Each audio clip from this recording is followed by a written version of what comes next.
ಮಲಗಿಸ್ಬೇಕು, ಎಲ್ಲಿ ಕುಂದರ್ಸ್ಬೇಕು.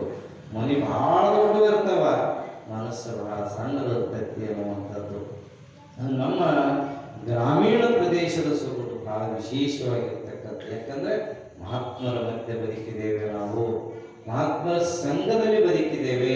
ಅದಕ್ಕೆ ಸಂಘಗಳು ಎರಡುಂಟು, ಒಂದು ಇಡೀ ಒಂದು ಬಿಡು, ಮಂಗಳ ಮೂರ್ತಿ ಕೂಡಲ ಸಂಗಮದೇವ ಅಂತ ಹೇಳ್ತಾರೆ.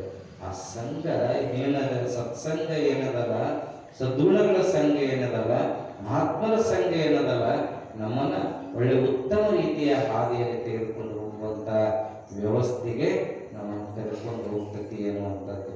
ಮತ್ತು ಜೊತೆಗೆ ಆ ಸಂಘದಿಂದ ಏನಾಗ್ತೈತಿ, ಬದುಕು ಹಸನವಾಗ್ತೈತಿ, ಬದುಕು ಪಾವಿತ್ರ್ಯತೆಗೊಳ್ತೈತಿ, ಬದುಕು ಒಳ್ಳೆ ಮಧುರತ್ವವನ್ನು ಪಡೆಯುವಂಥ ವ್ಯವಸ್ಥೆ ಆಗ್ತೈತಿ ಅನ್ನುವಂಥದ್ದು. ನೋಡ್ರಿ ಹೆಂಗೆ ಸರೋವರ ಇರ್ತೈತಿ, ಭಾಳ ತಿಳಿ ಸರೋವರ. ಎಷ್ಟು ತಿಳಿ ಸರೋವರ ಇರ್ತೈತಿ ಅಷ್ಟು ಆನಂದ ಆಗ್ತೈತಿ, ಕುಡಿಯಾಕೂ ನೀರು ಆನಂದ. ನಮ್ಮ ತಿಳಿ ಸರೋವರದಾಗ ಹಂಸ ಈಜಾಕತ್ತಂತ ನೋಡ್ರಿ, ಹಂಸ ಭಾಳ ಚಂದ ಈಜಾಕತ್ತಿತ್ತು. ಅದಕ್ಕೆ ಒಂದಿಷ್ಟು ಹಿರಿಯರ ಜೊತೆ ಮಾತಾಡ್ತದೆ, ಹಿರಿಯ ಹಂಸಗಳಿರ್ತಾವ, ಅವ್ರ ಜೊತೆ ಮಾತಾಡ್ತೀವಿ. ಇಲ್ಲ ಒಂದಿಷ್ಟು ನಾನು ಪ್ರವಾಸ ಮಾಡಿ ಬರ್ಬೇಕಂತ ಮಾಡೀನಿ. ಅವು ಕೆಲವು ಹಿರಿಯರು ಇದ ಆನಂದ ಐತಿ, ಸುಮ್ಮನೆ ಇಲ್ಲಿ ಇದ್ರ ಬೇಡ, ಎಲ್ಲಿ ಬೇರೆ ಕಡೆ ಹೋಗಿ ಏನು ಮಾಡ್ತಿರ್ತೀವಿ, ಇದ ಆನಂದ, ಇದ ಸ್ವರ್ಗ ಅನ್ಬೇಕಪ್ಪ ಅಂತಾರೆ. ಇಲ್ಲ ಒಂದಿಷ್ಟು ನೋಡ್ಕೊಂಡು ಬರ್ತೀನಿ ಅಂತ ಮಾಡ್ತಾರೆ. ಹಿಂಗೆ ಹೋತು ನದಿಗೆ ಬಂತು, ನದಿಯಿಂದ ಹಳ್ಳಕ್ಕೆ ಬಂತು, ಹಳ್ಳದಿಂದ ಕೊಳ್ಳಕ್ಕೆ ಬಂತು, ಕೊಳ್ಳದಿಂದ ಮುಂದೆ ಸಣ್ಣ ಸಣ್ಣ ನಾಲೆಗಳ ಮುಖಾಂತರವಾಗಿ ಕೆರೆಗೆ ಬಂತು.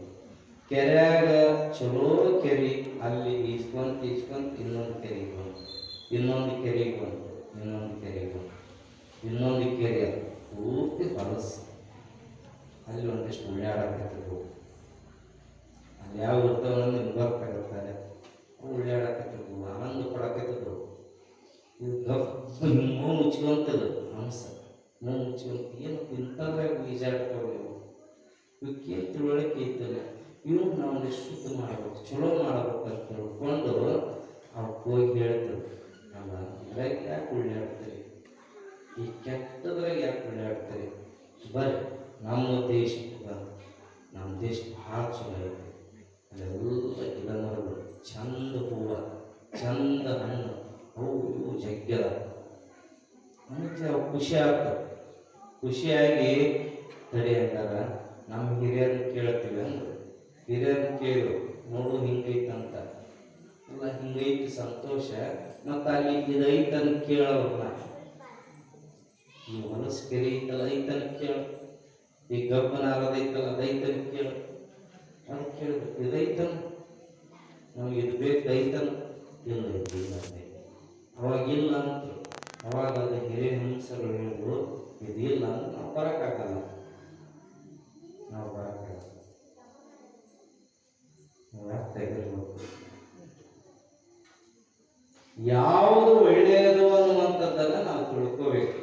ಅದಕ್ಕೆ ಜನಪದ ಗಾತೆ ಭಾಳ ಚಂದ ಹಾಡ್ತಾಳೆ, ಒಳ್ಳೆಯವರೇ ಗೆಳೆತನ ಅದು ಸಕ್ಕರೆ ಅಂತ, ಕುಲ್ಲಾರಿ ಗೆಳೆತನ ಮಾಡಿದ ಕಂಡ ಸಲ್ಲಾದ ಮಾತುಗಳು. ಕ್ಷುಲ್ಲಕವಾಗಿರ್ತಕ್ಕಂಥ ವಿಚಾರಗಳು, ಕ್ಷುಲ್ಲಕವಾಗಿರ್ತಕ್ಕಂಥ ಭಾವನೆಗಳು ಮನಸ್ಸನ್ನು ಕಲುಷಿತಗೊಳಿಸ್ತವೆ, ಮೃದುಗೊಳಿಸೋದಿಲ್ಲ, ಹದಗೊಳಿಸೋದಿಲ್ಲ, ಸನ್ನದ್ಧಗೊಳಿಸೋದಿಲ್ಲ.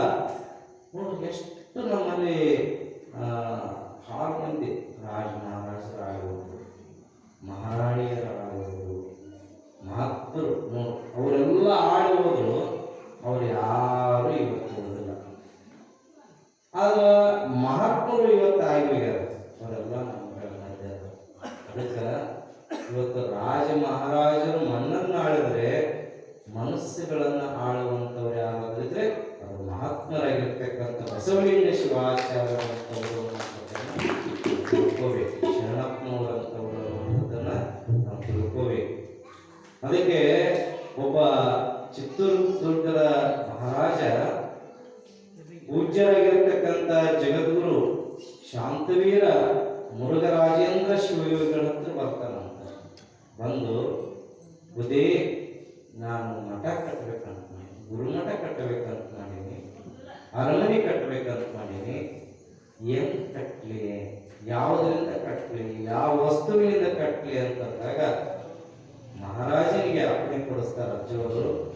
ಏನು ಮಹಾರಾಜ, ನೀ ಕಟ್ಟಿಸ್ಬೇಕಂತ ಮಾಡಿಯಲ್ಲ, ಮಠ ಕಟ್ಟೋದಾದ್ರೆ ಕಲ್ಲಿನಿಂದ ಕಟ್ಟು, ಅರಮನೆ ಕಟ್ಟಬೇಕು ಅಂತದೆಯಲ್ಲ ಅದನ್ನು ಕಟ್ಟಿಗೆ ಇಟ್ಟಿಗೆಗಳಿಂದ ಮಣ್ಣಿನಿಂದ ಕಟ್ಟುವಂತೆ.